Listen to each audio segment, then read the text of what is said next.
لیکن تجھے پتہ نہیں کہ یہ کسی ماں کا بیٹا ہے، پتہ نہیں کسی بیوی کا شوہر ہے۔ ایک ہمارے دوست ہیں، بزرگ ہیں، ان کا داماد فوت ہو گیا، نشہ کرتا تھا، تو میں تعزیت کرنے ان کے گھر پہنچا تو کھڑے ہو گئے ہاتھ باندھ کے، کہنے لگے حضرت صاحب باقی ساریاں گلاں چھڑ دیو، صرف نشے تے تقریر کریا کرو۔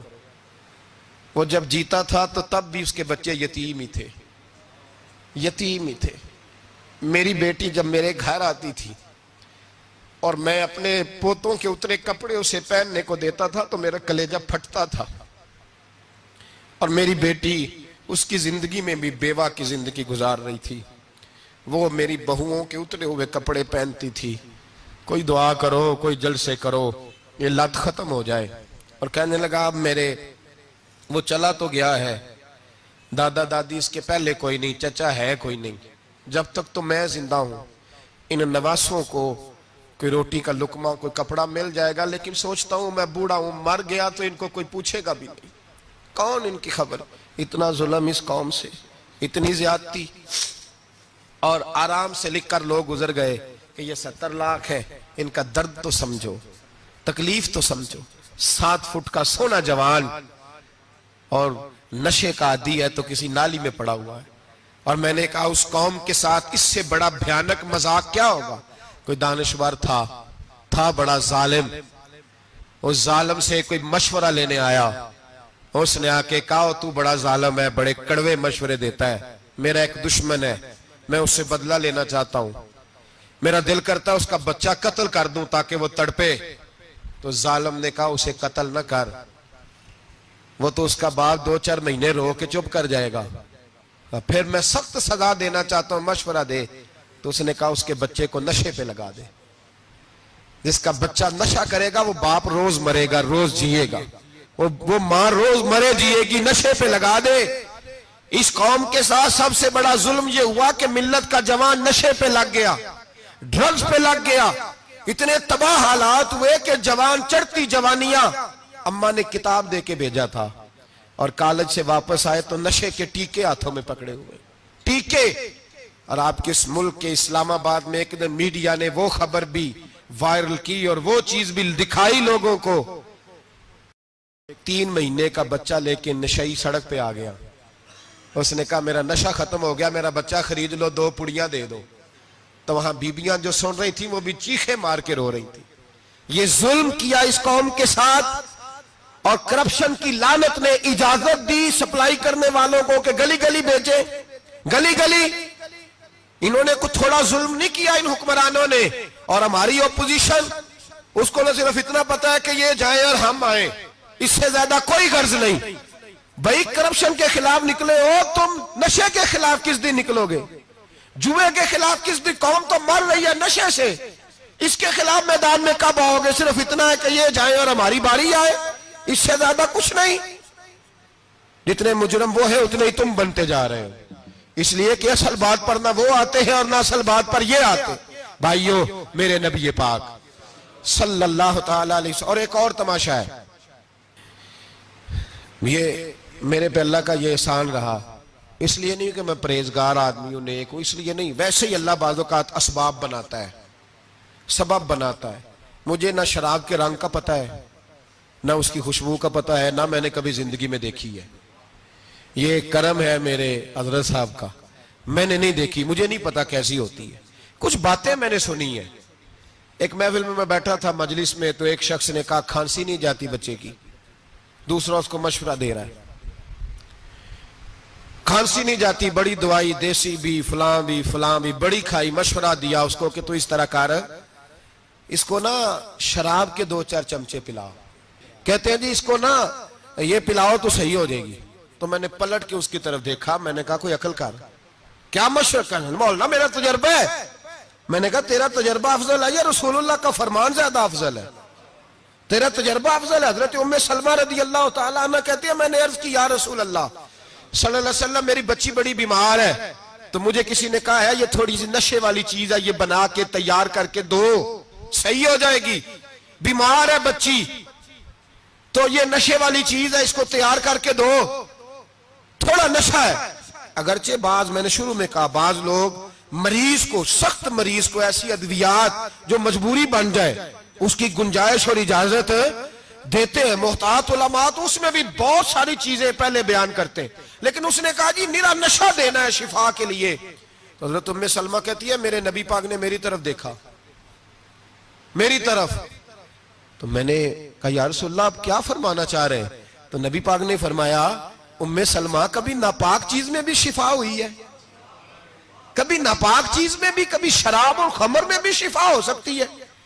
شفا رب کریم نے رکھی ہے پر شہد کے اندر رکھی ہوئی ہے, شفا اللہ نے رکھی ہے قرآن مجید میں رکھی ہوئی ہے. تو اس میں بھی کبھی یہ حضور نے بیان کیا ہے کہ اس کے اندر شفا ہو سکتی, تو امت کتنی دلیری کرتی ہے جو یہ مشورے دیتی ہے کہ اس کے اندر نشہ ہے, شراب ہے, تو کھانسی چلی جائے گی تو فلانی بیماری چلی جائے گی. نہ آؤ ان چیزوں پہ, نہ اپنے ایمان کو خرابی دو, اور نہ ایسی باتیں کرو جس سے کہ ڈائریکٹ رسول اللہ صلی اللہ علیہ وسلم کے واضح ارشادات کی مخالفت ہو. میرے نبی پاک صلی اللہ علیہ وسلم نے فرمایا, اور پھر کچھ لوگ کہتے ہیں تھوڑی پی ہے جی. اب تو میں تجزیے میں پڑھ رہا تھا کہ ایسی شراب ایجاد ہو گئی ہے, لوگ شراب پیتے ہیں اور وہ مست بھی رہتے ہیں, کار بھی چلاتے رہتے ہیں, کہتے ہیں جی نہیں ہمارا ذہن معاف نہیں ہوا تو یہ والی صحیح ہے, نشہ نہیں لاتی. میرے نبی پاک صلی اللہ علیہ وسلم نے فرمایا جس چیز کی تھوڑی مقدار, زیادہ مقدار حرام ہے اس چیز کی تھوڑی مقدار بھی حرام ہے. جس کی زیادہ مقدار حرام ہے اس کی تھوڑی بھی. تو خمر اور شراب اگر فل پینا جائز نہیں تو تھوڑی پینا بھی جائز, یہ حرام ہے اور حرام تھی اور قیامت تک حرام ہی رہے گی. میرے نبی پاک صلی اللہ علیہ وسلم نے منع کیا اور حضور نے اظہار ناپسندیدگی فرمایا, فرمایا 40 دن تو عبادت ہی قبول نہیں ہوتی شراب پینے والے جب تک سچی توبہ نہ کرے. ایک دن صحابہ بیٹھے تھے سارے, حضرت ابوبکر صدیق بھی تھے, فاروق اعظم بھی تھے, عثمان غنی بھی تھے, ڈھیر ساری تعداد تھی صحابہ کی, سارے تشریف فرما تھے. حضرت عبداللہ ابن عمر رضی اللہ تعالیٰ عنہ حدیث کے راوی ہیں اور مستدرک للحاکم کے اندر, ابن حبان کے اندر یہ روایت موجود ہے. فرماتے صحابہ نہ بات کر رہے تھے, اور بات یہ کر رہے تھے کہ یار لوگوں کو گناہوں سے کیسے روکا جائے,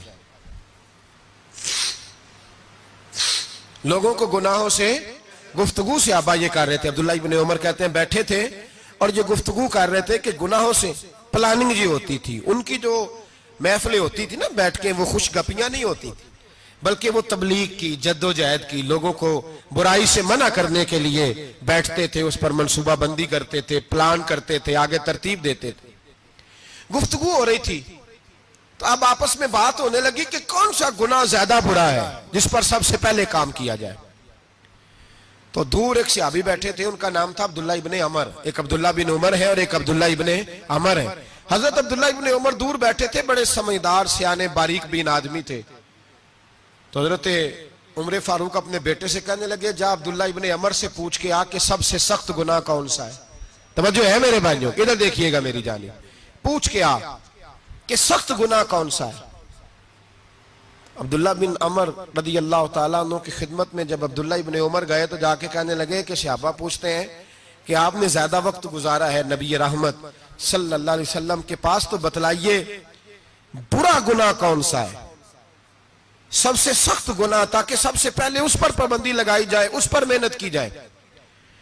تو حضرت عبداللہ ابن عمر کہنے لگے صحابہ کو جا کے بتا دو کہ سب سے برا گناہ شراب پینا ہے, سب سے برا گناہ, اور یہ ام الخبائث ہے, برائیوں کی جڑ ہے, گناہوں کی ماں ہے, یہ بنیاد ہے, باقی گناہ اسی سے شروع ہوتے ہیں. کہتے ہیں میں نے آ کے بتایا تو حضرت ابوبکر صدیق رضی اللہ تعالیٰ عنہ سیدنا فاروق اعظم کہنے لگے خود جاتے ہیں, ان کے پاس خود جاتے ہیں, چونکہ ہم نے بات سننی ہے ہم خود جاتے ہیں اور ان سے جا کر کے سوال کرتے ہیں کہ اگر آپ کو اس تفصیل کا پتہ ہے نا تو اس کے پیچھے بھی کوئی تفصیل ہوگی جو میرے نبی پاک نے بیان کی ہوگی صلی اللہ تعالی علیہ وسلم, اس تفصیل کا بھی آپ کو پتہ ہوگا جو نبی پاک نے بیان کی ہوگی, اس بات کے پیچھے جو بیک گراؤنڈ ہے, جو پس منظر ہے. فرماتے ہیں کہ ہم اٹھے, عبداللہ ابن عمر کے پاس گئے, ان سے جا کے پوچھا کہ جناب آپ نے یہ تو فرمایا ہے شراب ام الخبائث ہے, تو اس کے پیچھے پس منظر کیا ہے؟ تو عبداللہ ابن عمر کہنے لگے یہ میں نے اپنے پاس سے نہیں کہا, یہ میں نے نبی پاک سے سنا ہوا ہے حضور سید عالم صلی اللہ علیہ وسلم بیٹھے تھے تو حضور نے فرمایا شراب یہ نشہ یہ برائیوں کی ماں ہے. اور پھر حضور نے ایک مثال بیان فرمائی. نبی رحمت علیہ السلام نے فرمایا بنی اسرائیل کا ایک واقعہ ہے. ایک خوبصورت جوان تھا تو ایک عورت کا دل آ گیا اس پر. یہ یاد رکھ لیں, ہم لڑکوں کو منع کرتے رہتے ہیں لیکن ہمیں گھر کی بچیوں پر بھی توجہ دینی ہوگی, ہمیں ان کے فون پر بھی نگرانی کرنی ہوگی, ہمیں وہاں بھی غور کرنا ہوگا. اس لیے کہ اگر کوئی بچی گنجائش نہ دے تو میرا خیال ہے کہ لڑکا جرت کرنے کی طاقت نہیں رکھتا. تو وہاں بھی ان کی اماں سے کہے کہ پابندی لگائے, بچی کسی کا موبائل لے کر کے کہیں اس کو استعمال تو نہیں کر رہی, اس پودے پر بھی توجہ دے, درخت بننے سے پہلے اس کی بھی نگرانی کریں, یہ بھی بڑا ضروری کام ہے. عورت کا دل آ گیا تو نبی پاک علیہ الصلوۃ والسلام فرماتے اس نے کوئی بہانہ لگایا, کسی کو کہا کہ اس نوجوان کو بلا کے لاؤ, اس کو کہو کہ ہم نے کوئی گواہی لینی ہے تجھ سے. وہ نوجوان آیا, ایک کمرے میں داخل ہوا تو اگلے کمرے میں لے گئے, وہاں داخل ہوا تو اس سے اگلے کمرے میں لے گئی, وہ داخل ہوا تو اسی طرح 7 مکفل کمروں میں لے گئی. میرے کریم رسول میرے محبوب پاک علیہ السلام فرماتے ہیں, صحابہ کو سمجھا رہے ہیں میٹھے لب و لہجے میں, فرماتے ہیں جب سب سے پچھلے کمرے میں لے گئی تو ایک لڑکا بندھا ہوا تھا وہاں رسیوں سے, شراب کا پیالہ پڑا ہوا تھا. اور بی بی کہنے لگی کوئی گواہی شواہی نہیں لینی, تجھے اس لیے بلایا ہے کہ تیرے اوپر دل آ گیا ہے, اب میرے ساتھ منہ کالا کر. تو وہ جوان کہنے لگا نہیں, میں نے اپنے نفس کو پاک رکھا ہوا ہے, میری نظر بھی پاک ہے, دل بھی پاک ہے, اور اس کی برکت یہ ہے کہ رب نے میری روح کو بھی پاک رکھا ہوا ہے, تو میں یہ حرکت نہیں کر سکتا. پاک لوگ پلید کاموں کی جانب توجہ نہیں کرتے, میں یہ حرکت نہیں کر سکتا. اقبال نے اپنے بیٹے کو دعا دی تھی, اس نے کہا تھا حیا باقی نہیں ہے زمانے کی آنکھ میں, خدا کرے کہ رہے تیری جوانی بے داغ, خدا کرے کہ رہے تیری جوانی بے داغ. کہا میرے ساتھ منہ کالا کر, اس نے کہا میں نہیں کرتا. کہنے لگی چل پھر اس کو قتل کر, اس کو میں نے باندھا ہوا. اس نے کہا میں قتل کیوں کروں, میری کیا دشمنی ہے. کہا پھر شراب پیو, کہا میں شراب بھی نہیں پیتا. تو کہنے لگی اب تو میں نے تجھے اپنے چنگل میں پھانس لیا ہے, اب تو یہاں سے بچ کے جا نہیں سکتا, اور اگر تو باہر جائے گا تو میں شور کروں گی, لوگ جمع کروں گی, اس نے میری عزت آبرو پہ ہاتھ ڈالا ہے, تو بچ تو نہیں سکتا, ایک کام تو کرنا پڑے گا. محبوب فرماتے ہیں اس نوجوان نے سوچا کہ زنا بھی بہت بڑا جرم ہے, قتل بھی بہت بڑا گناہ ہے, چلو اب مجبوری ہے تو شراب پی لیتا ہوں. لیکن وہ سمجھا نہ کہ شراب تو بنیاد ہے. اس نے ایک پیالہ جو پیا, کہنے لگا ایک اور دے دو, دوسرا پیا تو کہنے لگا ایک اور دے دو. اب 3 پیالے 3 بوتلیں شراب جو پی چکا تو خماری چڑھ گئی. اب اس عورت کے قریب جانے لگا کہ میں تیرے ساتھ زنا کروں گا. اس نے کہا جب تک میں قریب نہیں آنے دوں گی جب تک تو اسے قتل نہ کرے. اس نے اسے قتل بھی کیا, زنا بھی کیا. تو محبوب فرمانے لگے یہ قتل اور زنا جو ہوا ہے تو یہ شراب کی وجہ سے ہوا ہے. گویا شراب وہ جرم ہے جو قتل بھی کرائے گی, جو زنا بھی کرائے گی. اور اگر آپ نشئی کو دیکھیں, اگر آپ شرابی کو دیکھیں تو کیا وہ ڈکیتیاں نہیں کرتا پھرتا, وہ چوریاں نہیں کرتا, وہ اپنی ہی ماں کا زیور نہیں بیچ آتا, وہ اپنی ہی بہن کا پڑا ہوا جہیز نہیں بیچ آتا, وہ اپنے ہی گھر میں ڈاکے نہیں ڈالتا, وہ اللہ کے گھر مسجد میں آ کر کے چوری نہیں کرتا. وہ صرف اس لیے کرتا ہے کہ یہ نشہ, یہ شراب, یہ ماں ہے گناہوں کی, یہ جڑ ہے. ملت کے لوگوں یاد رکھو, اس امت اس پاکستان کے ساتھ جہاں بہت سارے ظلم ہوئے, وہاں بڑا ظلم یہ ہے کہ بہت بڑا طبقہ جوانوں کا نشے کا عادی ہے. وہ نشہ انہیں عشق مجازی اور عورتوں کے عشق کی جانب لا رہا ہے. وہ نشہ چوریاں کرا رہا ہے, قتل کرا رہا ہے, ڈکیتیاں کرا رہا ہے. بہت بڑے ظالموں نے بہت بڑے ہاؤس بنائے ہوئے ہیں جن کے اندر شراب فراہم کی جاتی ہے, نشہ دیا جاتا ہے.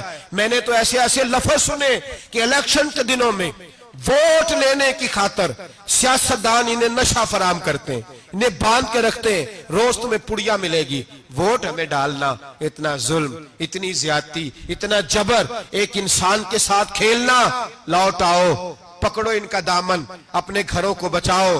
اپنے دوستوں کو بچاؤ. جاگو جاگو امت کے لوگوں جاگو. میرے نبی پاک صلی اللہ علیہ وسلم کے کلمہ گو لوگوں کو بچاؤ. ان پر اگر سختی کرنی پڑتی ہے تو کرو, پیار کرنا پڑتا ہے تو کرو, محنت کرو, جدوجہد کرو.